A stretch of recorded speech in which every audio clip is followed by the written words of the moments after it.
भगवान श्री कृष्ण से कितना कुछ छूटा।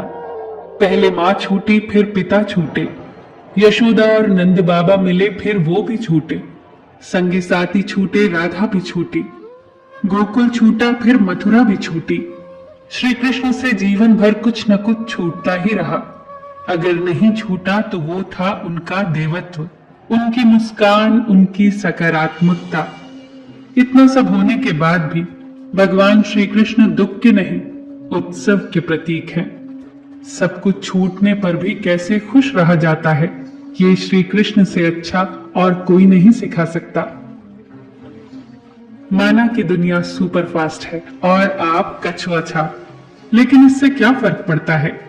जीने के लिए चलते रहना जरूरी है, न कि बहुत तेज भागते रहना। भागने वाले थक जाते हैं, रुक जाते हैं, लेकिन चलने वाले चलते जाते हैं, चाहे जाना कितना भी दूर क्यों ना हो। चिंता से चतुराई घटे, घटे रूप और ज्ञान। चिंता बड़ी अभागिनी, चिंता चिता समान। तुलसी भरोसे राम के, निर्भय हो के सोए। अनहोनी होनी नहीं, होनी होए सो होए। किसी की सहायता करते समय ये मत सोचिए कि वो भविष्य में आपके काम आएगा।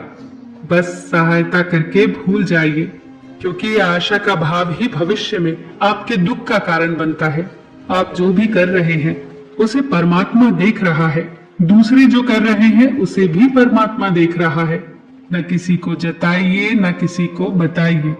बस इतना विश्वास रखिए कि जब ईश्वर ने उसकी सहायता के लिए आपको भेजा है, तो निश्चित ही जब आपको आवश्यकता होगी तो वो किसी न किसी को जरूर भेज देगा।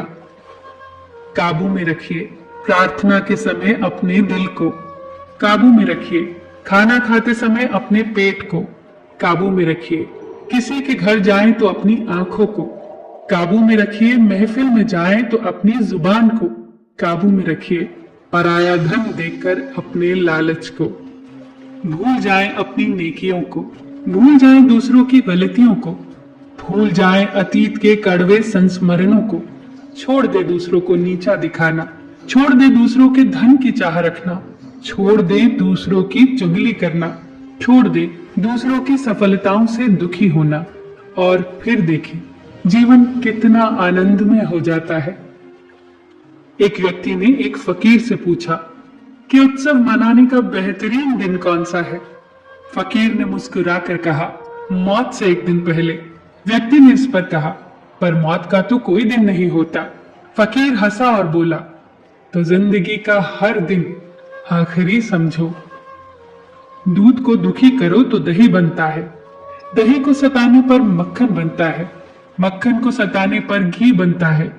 दूध से महंगा दही है, दही से महंगा मक्खन है, और मक्खन से महंगा घी है, किंतु इन चारों का रंग एक ही है, सफेद। इसका अर्थ हुआ कि बार बार दुख और संकट आने पर भी जो अपना रंग नहीं बदलता, समाज में उसका मूल्य बढ़ जाता है। दिल टूटने पर भी हंसना, शायद जिंदा दिली इसी को कहते हैं। ठोकर लगने पर भी मंजिल तक भटकना, शायद तलाश इसी को कहते हैं। किसी को चाहकर भी न पाना, शायद चाहत इसी को कहते हैं। टूटे खंडर में बिना तेल के दिए जलाना, शायद उम्मीद इसी को कहते हैं। गिर जाने पर भी फिर से खड़ा होना, शायद हिम्मत इसी को कहते हैं। और ये उम्मीद, हिम्मत, चाहत, तलाश, शायद जिंदगी इसी को कहते हैं। फिर मिलेंगे दोस्तों अगली वीडियो के साथ। तब तक के लिए अपना ख्याल रखना और हमेशा मुस्कुराते रहना।